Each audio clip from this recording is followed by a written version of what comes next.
Bonjour à tous et à toutes. Aujourd'hui, on a une belle discussion pour vous avec Mathieu Allaire, le cofondateur et président actuel d'Agendrix, une belle entreprise sherbrookoise. Alors, Mathieu est un informaticien de formation et on va en apprendre plus sur son parcours entrepreneurial qui a commencé dès son adolescence. Donc, pendant la discussion, on va parler du modèle d'affaires de son entreprise, de son modèle de revenu, en fait, le SaaS, S-A-A-S. Mm-hmm. Ah oui, c'est à moi, pardon.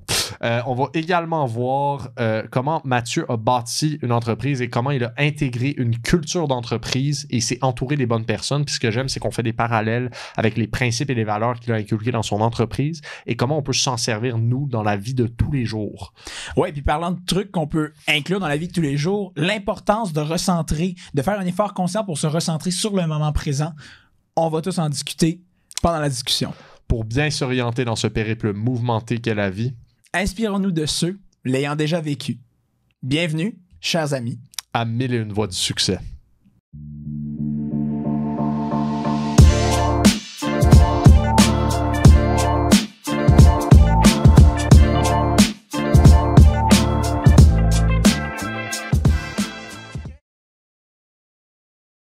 Bienvenue Mathieu Allaire au podcast 1001 voies du succès. On est très content de t'accueillir aujourd'hui. Merci de l'accueil. Absolument. Puis, en commençant, est-ce que tu pourrais te présenter un petit peu? Là? Qui es-tu? Qu'est-ce que tu as fait dans la vie? Juste pour donner la chance à tout le monde de te connaître. Yes. Qu'est-ce que j'ai fait dans la vie? J'ai étudié à l'Université de Sherbrooke, fait que je suis content de revenir sur le campus. J'ai étudié en informatique, diplômé en 2014. Toujours été un peu un entrepreneur dans l'âme. Là. J'avais 12-13 ans, je codais des sites web chez mes parents. Fait que j'ai toujours eu des jobs un peu autour de l'informatique. Fait que j'ai eu la chance dans la vie de savoir très tôt ce que je voulais faire. Puis j'ai fait mes études dans ça. Puis au cégep, j'ai rencontré deux collègues où on a starté un premier projet. Le projet a pas été tel qu'espéré. Rendu à l'université, on en a démarré un deuxième, un troisième. Puis à la fin de notre université, on avait une agence. Puis avec cette agence-là, ça allait relativement bien. Puis on a rencontré quelqu'un de la région. Et lui, cette personne-là, elle avait des hôtels, des restaurants. Puis elle avait vraiment la problématique de la gestion d'horaire avec des employés. Où ce qui est les études, les changements d'horaire variables. Je peux pas rentrer tel matin. Donc, toute cette jongler avec ce chaos-là, en quelque sorte. Puis on s'est associé avec pour passer une compagnie qui s'appelle Agendrix. Puis c'est ça, donc on développe notre propre logiciel de gestion d'employés qui aide essentiellement des entreprises avec des employés horaires variables comme Chocolat Favori, Avril Supermarché, Saint-Hubert. Fait que plusieurs grosses brands comme ça au Québec, mais aussi des plus petites brands locales comme le Ciboire par exemple, qui est un client de longue date chez nous. Donc aujourd'hui, c'est 175 000 utilisateurs, 5 000 entreprises. 20% de notre chiffre d'affaires international, 50 employés. Fait que c'est pas mal ça que je fais professionnellement. Personnellement, j'ai 2 enfants. Puis j'aime bien l'univers de la construction puis de l'ébénisterie. Je me construis une maison en ce moment. Fait que j'ai bien du fun avec ça. Toi-même, tu te construis en autogestion, on s'entend. Là, je monte pas la charpente de mon bloc, mais je m'implique beaucoup. Là, j'ai tout fait la gestion de projet. Puis aussi, je travaille avec mes mains. Là, le travailler le bois, ça a toujours été une passion là, dans les 3-4 dernières années. Fait que c'est un petit peu comme ça que je déconnecte de l'ordinateur la fin de semaine. Là. Je pense, je travaille avec ma tête, puis je m'amuse avec mes mains en travaillant le bois la fin de semaine. Fait que le chapeau de construction, là. Ouais, c'est ça. Je suis pas encore avec le chapeau, là, mais ouais, on s'amuse beaucoup. Puis ouais, c'est ça. Mais parlant d'ordinateur, justement, puis travailler avec ses mains, qu'est-ce que tu pourrais... Est-ce qu'il y a une façon de vulgariser un petit peu ce qu'est l'informatique? De ce que tu as appris jusqu'à présent, juste pour me donner une idée, parce que je trouve que c'est assez flou. T'sais, on sait que c'est des chiffres. Ordis, c'est ça, c'est des ordis. On sait que tout est un peu à la base de l'informatique. Il y a le code binaire. Donc, juste essayer de vulgariser ce concept-là qu'est l'informatique. Puis qu'est-ce que tu trouves de si fascinant à propos de ça? Ouais. Écoute, l'informatique, aujourd'hui, on est tellement comme tout le monde travaille avec un ordinateur, là, fait que je vais pas partir de zéro, mais moi, ce qui m'a toujours attiré de l'informatique et de la programmation, à vrai dire, c'était l'accessibilité à bâtir quelque chose. Moi, j'ai toujours été quelqu'un qui aimait créer de ses mains, puis partir quelque chose de zéro puis l'amener à un. Et l'informatique, quand je regardais les options, c'est niaiseux, mais je viens mes beaux-parents sont en excavation, j'ai de la famille qui était dans le remorquage, puis bâtir une business dans ce type d'industrie-là, faut que tu t'achètes une pelle mécanique, faut que tu t'achètes un camion, c'est plusieurs dizaines, voire des centaines de milliers de dollars pour comme juste partir. Puis en informatique, moi, ce qui me fascinait quand j'avais 13-14 ans, c'était comme, j'ai déjà l'ordinateur, ce que j'ai de besoin, c'est d'apprendre.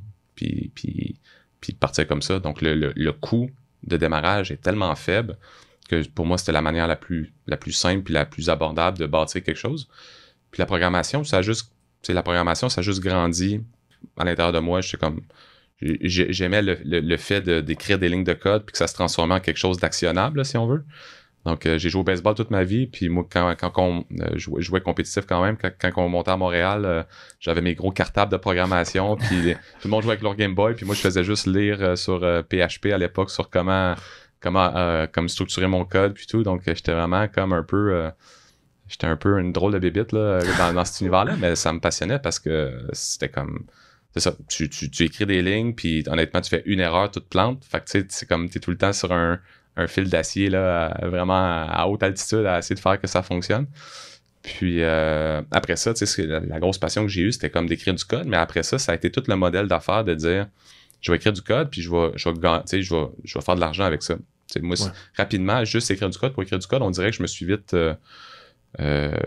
tanné un peu de ça. Puis après ça, mon next step, c'est comment je peux réussir à en retirer des bénéfices en écrivant du code. Fait que c'est là que j'ai eu ma première petite job, là. C'était pas payant, on s'entend, là. Je travaillais, fallait pas que je compte trop mes heures, là. Mon taux horaire faisait pas grand sens, mais pour moi, c'était comme fascinant. Je pouvais travailler chez nous. J'avais comme 14 ans, puis j'avais le PayPal au nom de ma mère parce que je pouvais pas m'en créer un légalement. Puis je me faisais payer par du monde partout autour du monde parce que je pas, dans le fond, les gens disaient, tu peux-tu programmer tel site web? Puis moi, je faisais juste bider dessus.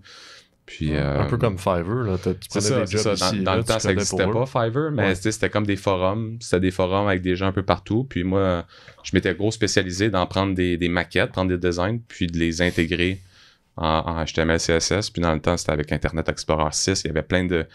les navigateurs, c'était un peu chaotique, puis il y avait plein de bugs. Fait qu'il y avait comme une spécialité à intégrer des sites web comme ça avec les navigateurs de l'époque. Firefox venait d'arriver. Ouais. Donc là, je suis un peu dans peut-être la technique nostalgique, mais fait que c'est ça, pour moi, c'est un peu ça la programmation. Puis aujourd'hui, avec Agendrix, le modèle SaaS qu'on appelle, donc de Software as a Service, logiciel en tant que service, c'est vraiment ce qui me passionne aujourd'hui. Fait que c'est ce modèle-là, en bout de ligne, c'est que tu bâtis ton propre logiciel. Puis tu te retrouves à vendre des licences de ce logiciel-là que tu payes mensuellement, ce qui permet à l'entreprise essentiellement de toujours faire progresser le logiciel. Donc, on est tout le temps en mode développer des nouveaux produits dedans le logiciel, corriger des bugs, faire des améliorations, parce qu'en bout de ligne, les gens payent un abonnement, puis c'est un peu ça qui permet de toujours pouvoir réinvestir cet argent-là dans le développement, versus traditionnellement, là, les gens achetaient un CD, achetaient une licence, puis après ça, il fallait que tu renouvelles ta licence au bout de peut-être 2-3 ans parce qu'il y avait une nouvelle grosse version. Mais là, aujourd'hui, le monde est tellement agile, le monde est tellement dans le... T'sais, nous, on déploie une nouvelle version 2-3 fois par jour à tous les jours, des correctifs, puis à toutes les 2 semaines, un nouveau lot de fonctionnalités mineures, puis à toutes les 6 semaines, des grosses fonctionnalités. Fait qu'on est vraiment... Il y a tout le temps de la nouveauté, là. Donc, ce modèle-là est vraiment intéressant pour des gens d'affaires. Puis ce qui est le fun, c'est que c'est du revenu récurrent. Donc, pour moi, c'est un peu le saint graal de faire de l'argent, c'est que tu es capable de faire de l'argent en dormant. Je pense que c'est là que la création de richesse à demander s'opère, c'est quand tu n'as plus besoin de travailler 1 heure pour biller 1 heure. Puis c'est là, j'imagine, la beauté du modèle SaaS, parce que ça, on voulait en parler un petit peu, le fait que c'est devenu populaire beaucoup dans les années récentes. Avant ça, on n'avait pas vraiment les modèles SaaS, c'était les modèles traditionnels et tout, mais là, c'est rendu quelque chose d'incroyable. Est-ce que c'est le concept, justement, de revenu récurrent qui est tellement intéressant versus, par exemple, un logiciel comme Final Cut Pro, tu l'achètes une fois, c'est fini. Tu payes plus après, tu l'as pour toujours. Est-ce que c'est le modèle vraiment de revenu récurrent qui rend ça tellement intéressant puis qui rend ça que ça a tellement grandi dans les dernières années? Clairement, je pense que ça a une grande part de responsabilité, là, le revenu récurrent. Je crois aussi que pour beaucoup de gens, il y a beaucoup d'entreprises de services qui essayent de générer du revenu récurrent. Donc, nous, on avait une agence à l'époque, avant Agendrix, puis ce que je trouvais difficile dans l'agence, c'était comme tu avais trop de jobs ou tu n'avais pas assez de jobs.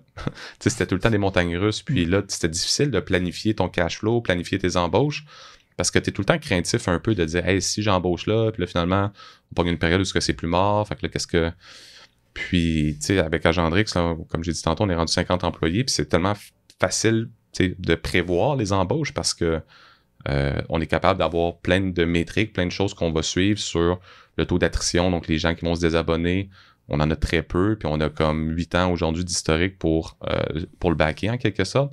Donc, on est capable de pondérer avec ça, on est capable de pondérer avec un taux de croissance, donc on est capable de vraiment faire des choix éclairés, puis de prévoir nos revenus dans le temps. Donc, c'est vraiment, c'est un modèle qui est très, très, très rassurant comme entrepreneur. Tu dors bien la nuit, sachant que tu es capable tu vas pas perdre tout du jour au lendemain, là, dans le sens qu'à moins que tu fasses une catastrophe où toute ta base de données s'efface, mais quand tu as un logiciel, d'habitude, tu es assez bien guéri à ce niveau-là comme nous autres. Mais c'est ça. Je pense que oui, en effet, le fait d'avoir de l'argent récurrent, de pouvoir prévoir un peu ça va être quoi tes revenus, c'est assez game changer. Là. Puis, tu sais, parlant de ce type de modèle-là, pourquoi est-ce qu'à ce moment-là, on pourrait pas l'appliquer ou toutes les compagnies ne pourraient pas. Ben, pas toutes les compagnies, excuse. Tout le monde pourrait se partir un modèle d'affaires style ça. Pourquoi est-ce que ça. Tu sais, est-ce que. En fait, ma question, je pense que c'est plus est-ce que c'est courant, ce modèle d'affaires-là? Est-ce qu'il y a beaucoup d'exemples dans l'industrie de ce type de modèle-là? Mais de plus en plus, il y a des trucs conventionnels qui étaient de la consultation, du service qui. Ils essaient de trouver un peu un spin de SaaS. Moi, j'ai vu des cabinets légaux là, commencer à vendre. Essentiellement, c'est un concept de banque d'heures là, que tu peux rouler de mois en mois, mais ils te vendent des abonnements. T'sais. Pareil pour des cabinets comptables. Donc, de plus en plus, les gens cherchent à bâtir ça. Puis nous, quand on a commencé en 2014-2015, il y avait beaucoup d'éducation à faire, surtout au Québec. Donc, nous, rapidement, notre objectif initial avec Agendrix, avec une entreprise plus bootstrap. Donc, par bootstrap, ce que j'entends par là, c'est qui finance sa croissance à même ses revenus. Donc, il n'y a pas le fait des grosses levées de capitaux pour financer sa croissance. Donc, nous, notre stratégie initiale, c'est vraiment de gagner au Québec. Donc, de dire, on veut vraiment être le joueur de gestion d'horaire numéro 1 auprès de la PME au Québec. Puis, ça tombe bien au Québec, c'est majoritairement de la PME. Donc, on l'a atteint, cet objectif-là, 4 ans plus tard environ. Mais il y avait beaucoup d'éducation à faire. Je ne veux pas dire qu'au Québec, on est un petit peu quand même environ 4 ans en retard par rapport aux États-Unis. C'est un modèle qui était déjà très populaire aux États-Unis. Puis aujourd'hui, avec Netflix, Spotify, puis aujourd'hui, c'est un peu tout le monde est habitué à ce modèle-là. Mais dans le temps, je me souviens, on l'expliquait comme Vidéotron, BL, vous êtes facturé en début de mois à chaque fois. Ben là, on expliquait que c'était le même concept. Là, puis là, les gens comprenaient à ce moment-là, mais déjà là, on arrivait avec une app mobile que les gens, souvent, étaient comme pas tant habitués, une app B2B, là, une app business to business. Comme à cette époque-là, c'était quand même un petit peu edgy. Donc, on a réussi à se démarquer avec ça. Puis, il y avait beaucoup d'éducation à faire. Mais aujourd'hui, c'est quasiment attendu, là, en quelque sorte, que ce soit un modèle comme ça. Puis, est-ce que tu pourrais argumenter un petit peu pour et contre ce modèle d'affaires-là? C'est-à-dire, là, on a entendu beaucoup des pour, des avantages d'avoir un modèle SaaS, mais est-ce qu'il y a des inconvénients? Est-ce qu'il y a des risques associés à ce modèle-là?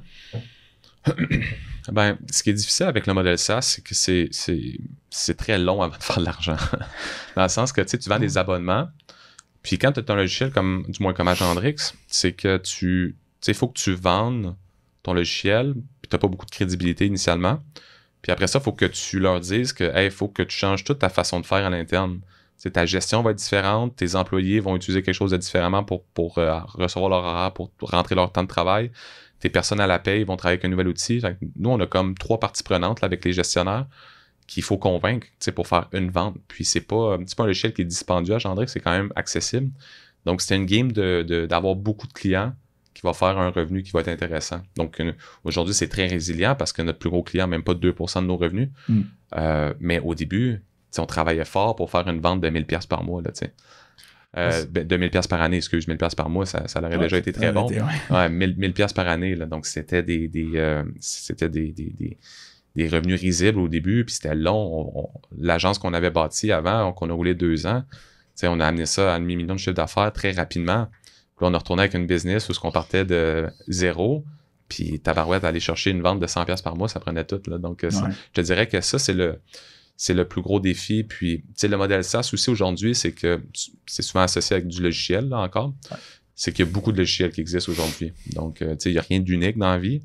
Mais aujourd'hui, comme jamais, c'est difficile de se différencier parce que presque... Tu vas rentrer dans une catégorie, tu vas bâtir quelque chose, puis tu vas te rendre compte qu'il y a 4-5 autres joueurs qui sont déjà dans l'espace, puis que au début, c'est ça la difficulté, je trouve, c'est de te différencier. Puis nous, on est arrivé à un moment où c'était encore un petit peu plus vierge comme secteur, mais il y en avait quand même, parce qu'on s'est différencié vite avec c'est traditionnel du Québec, là, mais avec la langue, premièrement. Donc, la majorité des logiciels sont anglais. Ça, je pense que c'est un low-hanging fruit là, pour utiliser l'expression. Puis après ça, avec des intégrations locaux, donc des systèmes de paye locales que personne ne s'intègre avec. Desjardins, Banque nationale, les gros joueurs américains, c'est rare qu'ils vont s'intégrer avec ces systèmes de paye-là. Donc, nous, on a vu des axes de s'intégrer avec des joueurs de l'écosystème existant qui étaient très peu intégrés avec comme les logiciels de qualité américains ou européens. Donc, c'est comme ça qu'on a réussi à se différencier rapidement, entre autres. Mais aujourd'hui, c'est de plus en plus difficile parce que c'est ça, c'est de plus en plus l'écosystème est grand, peu importe l'industrie dans laquelle tu te trouves. Là. Ce qui est intéressant, c'est que, tu sais, c'était comme un peu un paradoxe que tu disais au début, le fait que, tu sais, pour attirer des clients, ça prend de la crédibilité. Puis d'où vient la crédibilité? C'est le fait que tu as déjà plein de clients avec qui ça marche. Exact. Fait qu'au début, ça devait être... écoute... Au début, quand on vendait, on se faisait le monde disait « c'est bien, c'est beau votre projet d'école. » On a déjà entendu ça plusieurs fois.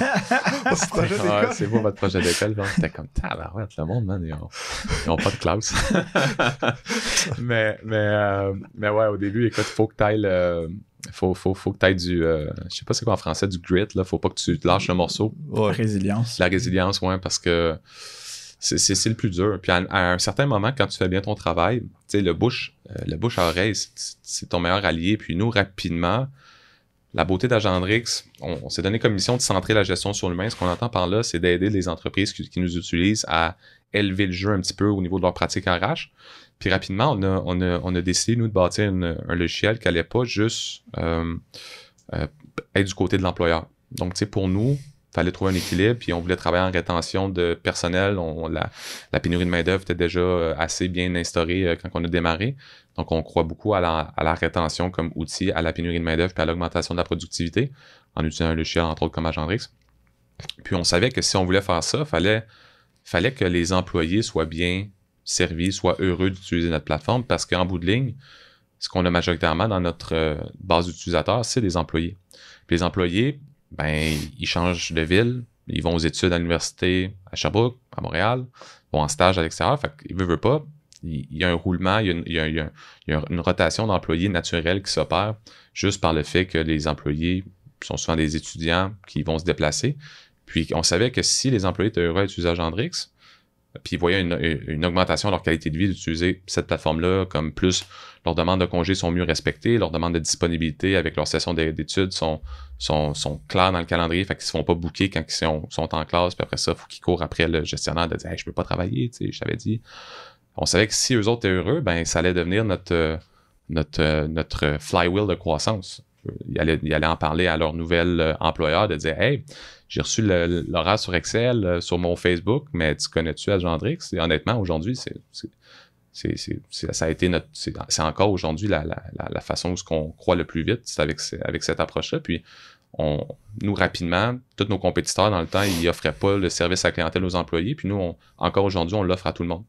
Donc, un employé oublie son mot de passe, il fait affaire avec nous autres. Puis nous, ça faisait partie de notre pitch de vente aussi, de dire aux gestionnaires, les gens étaient comme « Ah, le logiciel, ça va être compliqué, là, ça va me générer plein de questions. » Puis là, nous, on disait « Non, écoute, on s'occupe de tout. C'est comme service, c'est clé en main, puis tes employés, tu nous les envoies. Tu n'auras pas à les gérer. C'est tout nous qui les prend en charge. » Fait que cette expérience-là, d'enlever le plus de friction possible dans les débuts, surtout ce que tu n'as pas de crédibilité, c'est ultra important. Puis dans les débuts aussi, on donnait nos numéros de cellulaire personnels. Les gens nous appelaient à toute heure de la journée. C'est un peu niaiseux, là, mais c'était ça pareil. Fait faut que tu fasses des choses qui font pas de sens dans le début. Parce que bâtir une compagnie, ça fait un peu pas de sens non plus là, de zéro. Là, c'est difficile.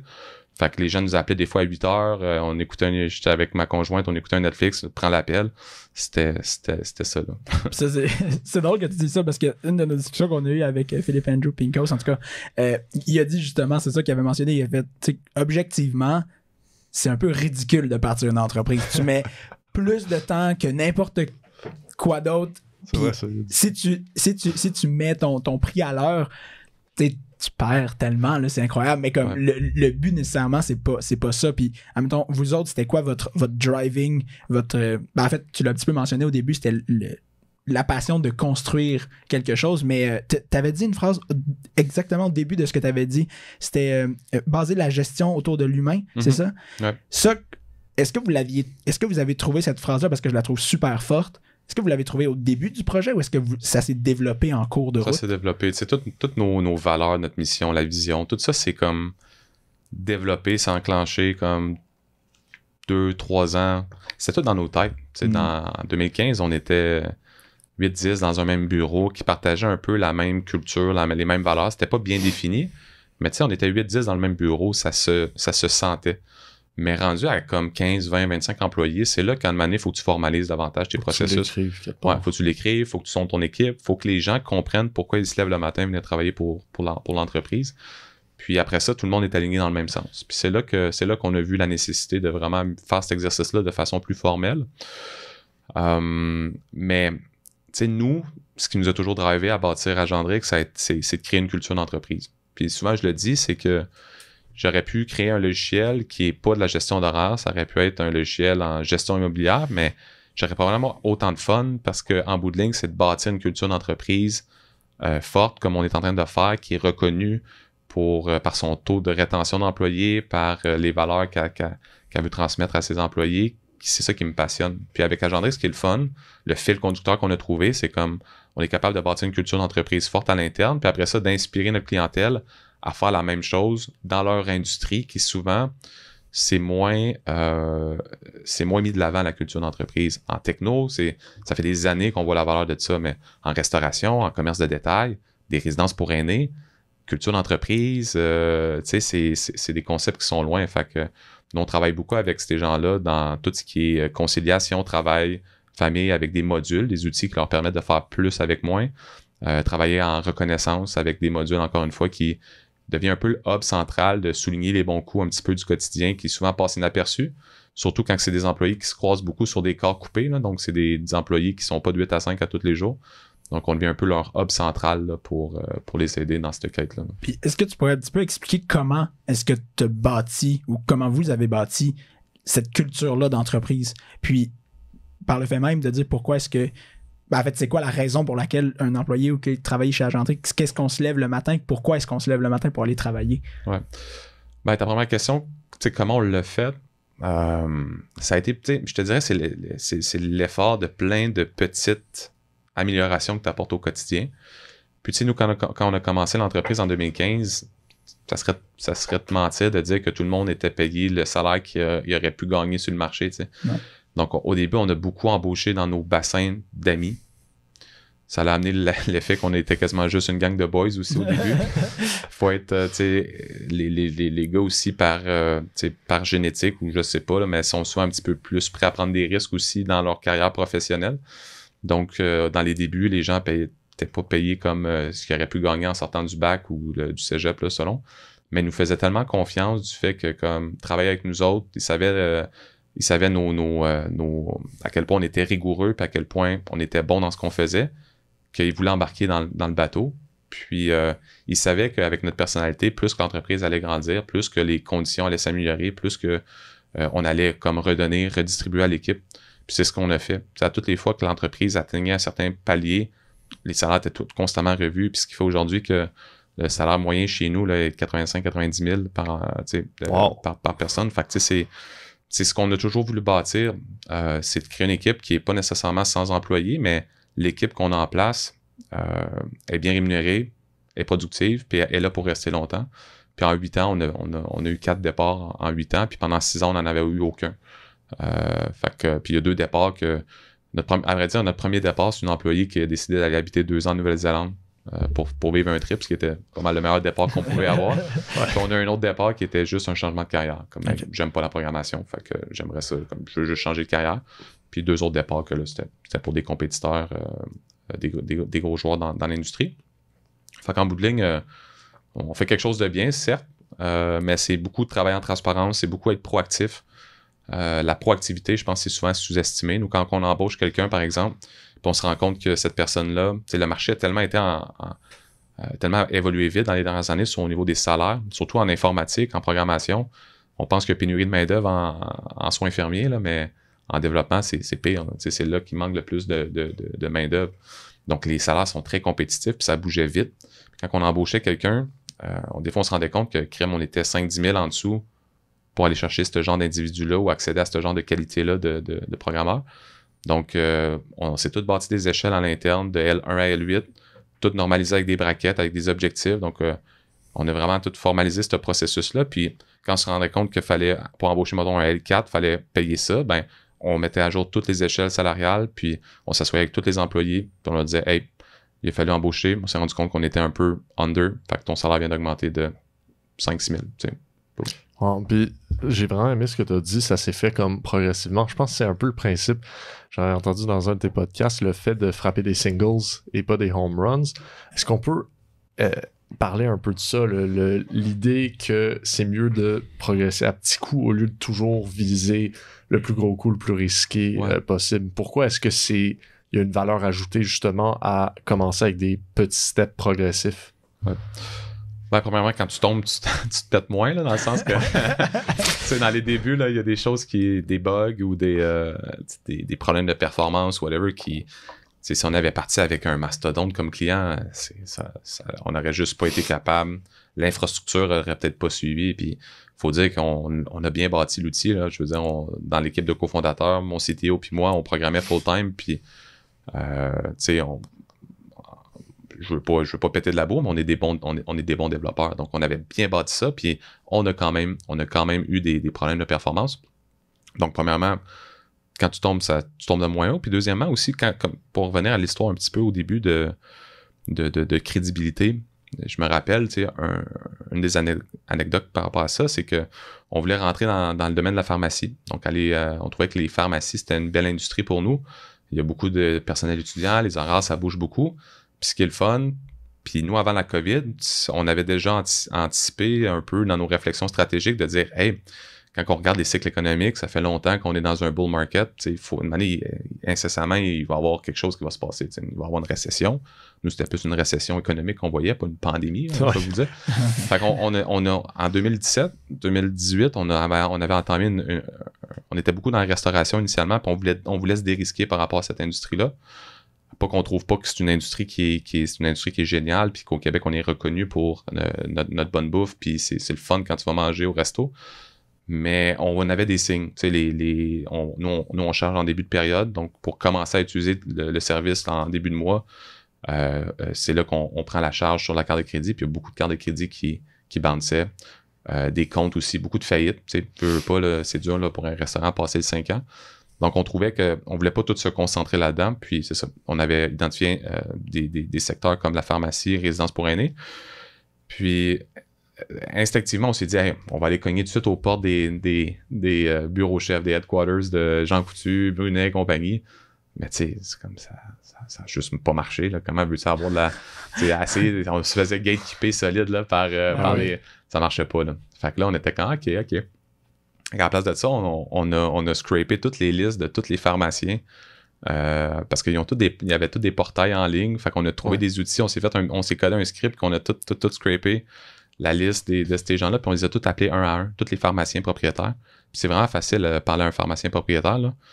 Beaucoup plus que parler avec un VP chez Jean Coutu. Ouais. Fait qu'on on l'a fait comme ça. On les a tous appelés au Québec. Puis on en a closé 5, 10, 15, 20 de chaque bannière. Puis là, à un certain moment, là, à un moment donné, c'est le headquarters qui nous a rappelé. Il se parle. C'est ça. Il dit, là, Gendrix, vous êtes comme dans une vingtaine de nos pharmacies, puis vous n'êtes pas accrédité ou approuvé, mettons, comme fournisseur autorisé là, en outils technologiques. Fait qu'il faudrait se parler. Fait que là, on a réussi à avoir un meeting dans chaque HQ, à vrai dire, de chaque grande bannière. Puis c'est un peu ça le mindset, tu sais, d'y aller avec des simples au lieu d'y aller avec des coups de circuit. Le coup de circuit aurait été de closer la bannière comme Day One puis y aller top-down. Puis nous, ce qui a toujours bien fonctionné dans le cas, c'est d'y aller bottom-up, de vraiment y aller avec le plus petit dénominateur, puis après ça, tu fais du bruit, puis c'est là qu'après ça, tu es capable de remonter. Puis c'est comme ça qu'on a été capable de bâtir la crédibilité plus facilement, je dirais. Fait que nous, ça a toujours été la stratégie, puis on n'a pas, encore à ce jour, on n'a pas comme closé un client qui a tout changé, tu sais. Ouais. Fait que c'est vraiment la somme de ces petits clients-là qui fait qu'aujourd'hui, on a quelque chose de vraiment intéressant entre les mains. Mais il n'y a pas un, quand on a dit, hey, là, quand je vais pogner ce gros contrat-là, là, ça va être game changer. 500% d'un coup. C'est ça. Puis nous, ça a vraiment été un à la fois, puis on le sent bien, on passe au prochain. Puis là, tu arrives à la fin de l'année, tu fais tabarouette, on a grossi de 200 quelques % cette année, c'est fou. Mais tu sais, dans les faits, t'es tellement dans l'action à comme juste y aller un par un que tu t'en rends comme pas compte. Mais ce qui est fou, je veux faire un lien, là, tu sais, avec Philippe Andrew Spinkles, on en parlait de ça, la beauté. Dans le fond, il disait qu'aujourd'hui, un peu, les étudiants en sortant de l'uni, ils veulent tout de suite aller dans le bel appartement, le penthouse, on pourrait dire. Tout de suite avoir la belle vie, avoir le gros salaire. Mais qu'on parlait justement que d'y aller pas à pas, tu sais, prendre les escaliers, il y a de la beauté dans le parcours, il y a de la beauté dans le fait de pas aller trop vite et d'y aller un pas à la fois et d'apprendre. Parce que justement, si tu vas trop vite, comme tu disais, avec une grosse entreprise, là, tu risques de te planter si vous commencez tout de suite avec le plus gros client possible. Puis c'est un peu le principe, j'ai l'impression, de l'intérêt composé. Le fait que, tu sais, 1% de plus à chaque jour, mais à la fin de l'année, là, ça devient un gros progrès quand même. Ouais, puis en effet, faut, tu sais, moi, je suis quand même content d'avoir... Puis tout se fait, là. Je connais des gens qui se partent aujourd'hui en affaires, puis ils ont des enfants en bas âge, puis ils réussissent là, à la fin de la journée. Je dis pas que c'est plus facile, mais moi, je suis quand même content de l'avoir fait après l'université, dans un moment dans ma vie où j'avais très peu de dépendance ou de besoins financiers, là. Dans les débuts, on se payait des très bas salaires. Tu sais, comme je gagnais, comme on se payait 35-40 000, puis on avait des offres de d'autres compagnies, tu sais, de comme 95-100 000 quand tu viens de finir l'université. Fait faut que tu crois à tes affaires, tu sais. Faut que tu te dises, OK, ben, je fais ce truc-là, mais en ce moment, tu sais, j'investis en quelque sorte, tu sais, pour que plus tard ça paye. Puis à un moment donné, il faut que ça paye aussi. Tu sais, des fois, c'est l'autre affaire des entrepreneurs que ça roule leur truc comme 4-5 ans, puis ils se payent pas encore. Puis à un moment donné, c'est comme faut que, tu sais, l'intérêt composé que tu parlais tantôt, à un moment donné, faut que ça opère aussi. Fait que il y a comme c'est dur à un moment donné de dire faut pas que j'abandonne trop vite, faut que je continue, mais à un moment donné, des fois, faut pas que tu restes accroché non plus ad vitam aeternam. Fait que c'est pour ça qu'il y a beaucoup de gens aussi qui, surtout en logiciel, ils vont le faire en side project pendant longtemps. Donc, ils vont garder leur job du quotidien. Puis par les soirs, ils vont grinder. Ils vont travailler sur leur truc. Ils vont économiser beaucoup avec leur salaire. Puis ils vont être capables après ça de réinvestir. Ça, c'est le modèle bootstrap un peu que je parlais tantôt, qui est super intéressant, qu'il y a beaucoup de gens qui font de cette façon-là. Puis tu réduis beaucoup ton risque en le faisant comme ça. Puis toi, par rapport aux incertitudes, tu as mentionné, il y a eu un moment où est-ce que vous ne payez pas beaucoup. Comment est-ce que tu percevais l'avenir? Est-ce que tu pensais à l'avenir un peu? Est-ce qu'il y avait des incertitudes, des risques dans ta tête puis des inquiétudes? Ouais, moi, cette période-là, 2015-2016, j'ai fini l'université en 2014. J'ai acheté une maison en 2015. Le marché immobilier était différent, c'était ouais, c'est ça. C'est pas aujourd'hui. Ouais, c'est ça. Fait que, tu sais, pensez pas que j'étais baller, là. J'avais juste eu un bon timing puis une bonne offre, en quelque sorte. Mais, puis en 2016, ma conjointe est tombée enceinte, surprise. Puis là, je démarrais l'entreprise. Fait que, tu sais, c'était un drôle de timing. Puis, mettons, je faisais la consultation les soirs pour être capable d'arriver. Fait que c'était beaucoup d'incertitudes, beaucoup de travail. Donc, comment on a négocié, comment on a réussi à naviguer dans ça? Honnêtement, j'ai pas tant, tu sais, je pourrais pas dire comment on l'a fait ou il y a des pro tips. Je pense que ça fait partie un peu de la vie d'un entrepreneur, puis c'est ça qui, ça se développe, là, l'entrepreneuriat. Je pense pas qu'il y en a qui, tu n'es pas entrepreneur, là, tu vas peut-être avoir une éducation ça va être plus poussé dans ta famille. Puis moi, c'est un petit peu ça que j'essaie de montrer à mes enfants. C'est comme à quel point tu peux partir quelque chose de zéro puis t'épanouir. Puis, tu sais, s'ils sont pas entrepreneurs, aucun problème. Si je peux juste les inspirer dans mon quotidien, moi, c'est un peu ce que je veux transmettre comme valeur à mes enfants. Mais je pense que c'est le même que tu le développes. Puis tu vis des situations stressantes. Puis à un moment donné, la prochaine situation stressante, elle l'est moins. Puis moi, je me rappelle, tu sais, je suis quelqu'un qui est quand même assez introverti. Puis aujourd'hui, tu sais, à force de faire des conférences, de parler en public. Tu développes cette aisance-là, mais c'est fou à quel point quand tu le fais souvent, puis tu vis ces situations-là, c'est là que tu t'acclimates puis que tu t'adaptes.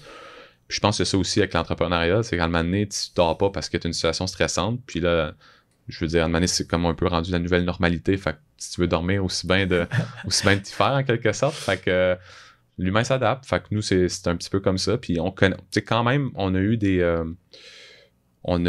ventes étaient lentes, mais tu sais, on en avait tout le temps un petit peu, puis on voyait la progression, fait qu'on, C'est encourageant. Là. Ouais, tu sais, j'ai des amis entrepreneurs qu'eux autres, ils vendent un logiciel, mais ils vendent ça à juste des grosses compagnies, tu sais, puis il faut vraiment qu'eux autres, ils grattent à gauche puis à droite les subventions, crédits à recherche et développement, puis parce que, tu sais, ils font une vente puis ça fait quasiment toute leur année, là, tu sais. Nous autres, c'était des petites ventes, c'était un peu chiant parce que ça rentrait pas vite, mais ça rentrait tout le temps puis on voyait la croissance. Fait qu'on avait comme de quoi s'accrocher aussi, de dire ça progresse. Tu sais, fait que ça, c'était encourageant aussi. On a été très data-driven dans notre approche, donc rapidement dans notre parcours entrepreneurial, on s'est sorti vraiment les KPI, les trucs, les chiffres qu'on voulait suivre, puis on avait tout notre tableau de bord automatisé qu'on suivait mordicus. Puis que s'il y a quelque chose qui n'allait pas bien, ben on travaillait pour corriger ça. Tu sais, on a plus de désabonnements, il faudrait travailler sur telle chose. Donc, c'est ça. Parce que ça, je pense que c'est super... c'est très, très inspirant parce que tous les éléments que tu as mentionnés, il y en a beaucoup là-dedans qu'on peut rattacher beaucoup à la vie personnelle, au temps plus difficile, que ce soit personnellement, que ce soit professionnellement, de dire que oui, l'humain s'adapte, puis ça fait partie de la résilience un petit peu d'être en vie, là, limite. Parce qu'une vie sans risque, j'ai pas l'impression que ça existe. Il faut être capable de pallier, il faut être capable de vivre avec ce risque-là, puis de passer à travers. Puis je pense qu'un mélange de petit peu de ce que tu as dit, c'est très inspirant parce que à la fois prendre les petits pas, de remarquer, parce que prendre les petits pas, ça t'oblige un peu en quelque sorte de remarquer, il y a de la progression, il y a de quoi qui se passe. Ça te permet d'apprécier le parcours, pas juste de focusser sur le résultat, puis éventuellement de te développer là-dedans. Fait que ça, je trouve que c'est votre stratégie un petit peu d'affaires, votre mindset un peu au début que tu expliques, je trouve que ça s'applique bien en affaires, ça s'applique bien dans la vie de tous les jours. Ouais. Moi, j'ai aimé aussi ce qui a été dit, un peu le fait que tout le monde peut être entrepreneur. Je pense qu'Anthony Saint-Cyr avait dit ça dans la discussion. Il avait dit, quand il avait parlé, parce qu'on l'a reçu sur le podcast, c'était l'épisode 2, je pense, mais il avait dit quelque chose comme, il y a un trait que tous les entrepreneurs vont devoir avoir ou développer, c'est la tolérance au risque. Mais à part ça, n'importe qui peut être entrepreneur parce que justement, il y a une entreprise pour tous les types de personnalités. Mais c'est ça, et j'ai aimé le fait que cette tolérance au risque-là, ça se développe. Et c'est comme tu dis un peu, appliquer ça dans la vie personnelle, c'est quand tu es dans une zone d'inconfort, ben, tu progresses vers l'avant, t'arrêtes pas, puis la prochaine fois, ça va être moins inconfortable, et de moins en moins inconfortable. Et là, tu deviens, écoute, tu progresses, puis après un an, là, tu t'es développé vraiment beaucoup, et tu n'aurais jamais cru depuis le début. Tu sais, au début, tu étais comme vraiment pas tolérant au risque, mais là, tu es rendu à une place complètement différente. C'est ça. Faut que tu développes tes soft skills, puis c'est ce qui fait la force des bons entrepreneurs, c'est qu'ils s'adaptent, puis ils les développent rapidement. Des fois, moi, de l'autre côté aussi, ce que je vois, c'est que des fois, en logiciel, du moins, donc en entreprise informatique, il y a beaucoup de gens qui essaient de démarrer une entreprise informatique, mais ils n'ont aucune personne à l'interne ou ils n'ont aucunement comme idée comment programmer, comment faire de l'ingénierie informatique. Puis ça, des fois, en tout cas, c'est quelque chose que je remarque. Il y a beaucoup d'entreprises qui échouent puis ils n'ont pas de lead technique à l'interne. Des fois, je leur parle puis je leur dis, tu sais, c'est comme une compagnie de plomberie. C'est rare que ça n'a pas été démarré par un plombier, tu sais. C'est primaire, mais tu sais, en même temps, les gens, des fois, ils pensent que bâtir un logiciel, je vais embaucher cette firme-là externe puis ça va se faire. Mais tu sais, c'est ta propriété intellectuelle, ce que tu bâtis. Puis si tu ne comprends pas, tu n'es pas capable d'aller en dessous du capot, comment tu vas y arriver? Tu sais, ça va être difficile, du moins. Fait que je pense que ça prend les bons soft skills, mais nous, de mon expérience, puis de notre côté, quand tu as quelqu'un à l'interne qui a des hard skills dans ce que tu développes, puis dans ce que tu fais, comme nous, on était 2 bons programmeurs, je pense que ça améliore tes chances de succès fois 1000. Puis nous, on est... Puis un autre truc, peut-être juste pour clore sur ça, souvent, on parle de comment il faut être passionné quand tu es entrepreneur, la passion, il faut que tu sois passionné de ce que tu fais. Moi, je suis passionné de programmation, je suis passionné de bâtir une culture d'entreprise, mais je n'étais pas nécessairement passionné de optimiser des horaires, initialement. Fait que des fois, les gens, il faut qu'il y ait la nuance de comme, faut que tu sois passionné, certes, pour comme travailler autant d'heures puis croire en quelque chose. Mais des fois, les gens associent trop à d'être passionné à comme qu'est-ce que tu vas créer comme produit. Le output, dans le fond. Le output, mais c'est plus le journey, c'est plus comme qu'est-ce que tu fais au quotidien, il faut que tu sois passionné de ça. Être passionné par le journey. Ouais. C'est bon. Ça. Mais moi, c'est quelque chose que j'ai remarqué, puis en bout de ligne, tu sais, je pense qu'il y a plein d'opportunités, puis des fois, les gens se limitent à comme pas regarder des opportunités parce qu'ils pensent que c'est boring, mais ça peut être super intéressant, puis ce que tu vas faire au quotidien, c'est là que tu vas t'épanouir davantage. Fait que, en tout cas, c'était juste peut-être faire du pouce là-dessus. Puis une petite question par rapport, là, t'as parlé tantôt, t'as dit, bon, ben oui, le monde s'imagine sans background un peu technique de se partir d'une entreprise. Est-ce que l'avenue de ChatGPT ou des modèles comme ça que je sais qui ont des capacités de programmation quand même assez intéressantes, là, du moins à certains, en tout cas d'un point de vue de certains programmeurs, ça les a aidés ou, dans leur travail. Comment est-ce que tu perçois ça? Est-ce que c'est un risque pour le monde de la programmation, ces intelligences artificielles-là, ou comment, qu'est-ce que ça a changé? C'est-tu un risque?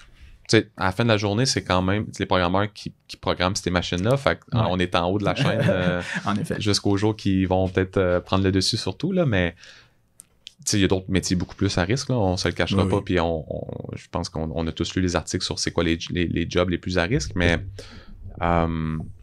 c'est vrai que ce que tu dis, par exemple, que ça n'a jamais été autant accessible d'être capable de programmer sans savoir programmer. Ouais. Tant avec des logiciels de no-code qu'on appelle, donc tu es capable de faire de la programmation sans nécessairement être capable d'écrire des lignes de code, avec des modèles de IA comme ça, où ce que tu vas être capable, ça va pouvoir t'aider, tu vas pouvoir poser des questions, il va pouvoir générer du code, c'est sûr qu'il va pas t'écrire toute la patente au complet, on n'est pas encore là, mais ça n'a jamais été autant accessible en effet. Fait que ce que je veux dire, c'est que quelqu'un qui veut apprendre, c'est possible. Puis il faut juste qu'ils s'y intéressent puis qu'ils se mettent les mains dedans. Puis idéalement, un peu avant de démarrer le projet, dans le sens que il y a tellement d'apprentissage. C'est un peu tout le parallèle que je fais, c'est qu'il y a tellement d'apprentissage à démarrer une business que si en plus tu dois apprendre comme comment bâtir le logiciel, dans le sens que nous, quand on a bâti Agendrix, on est allé avec les choix technologiques qu'on maîtrisait le plus. Ouais. On était comme, il y a plein de choses qu'on maîtrise pas dans le monde des affaires, de bâtir une startup. Faire des ventes, faire du marketing, on avait plein de blind spots. On était comme, si on n'y va pas avec le langage qu'on maîtrise le mieux, parce qu'il y en avait des langages de programmation un petit peu plus cool, plus en mode qui venaient de sortir, on était comme, on va être plus lent, tu sais. Puis quand tu démarres, puis encore aujourd'hui, c'est la vitesse, tu sais.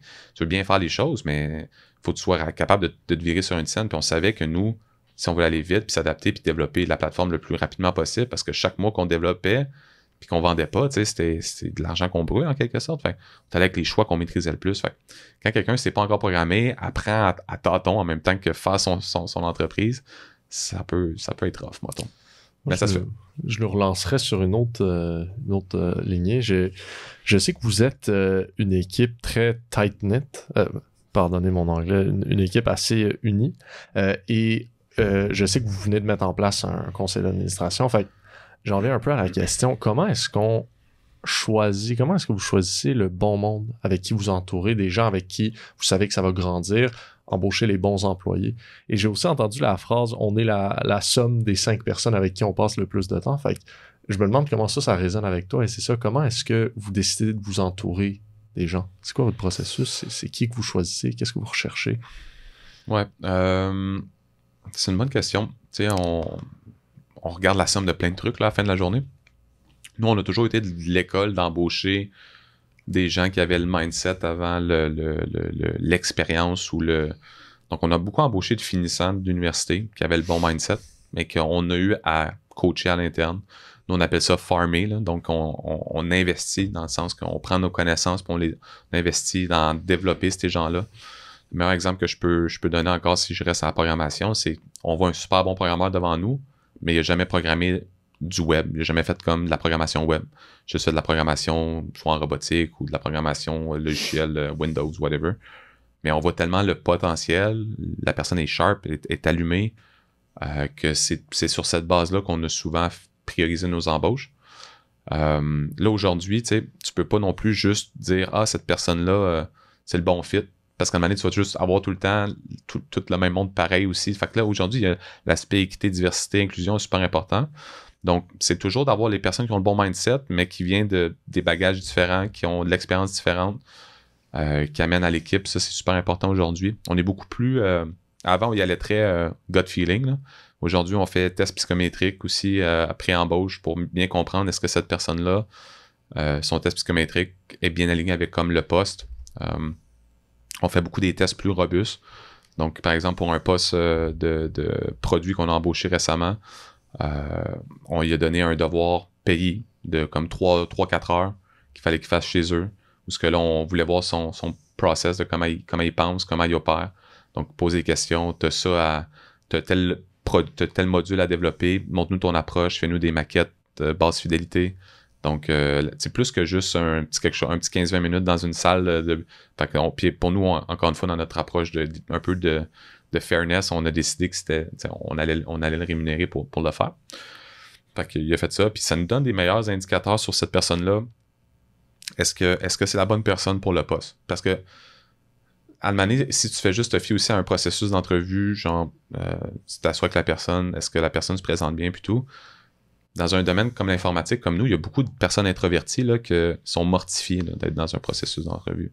Puis tu leur demandes de coder une factorielle ou coder quelque chose au tableau, puis le setup est tellement pas optimal avec leur profil plus introverti qu'ils vont choquer. Tu sais, ils seront juste pas capables de penser.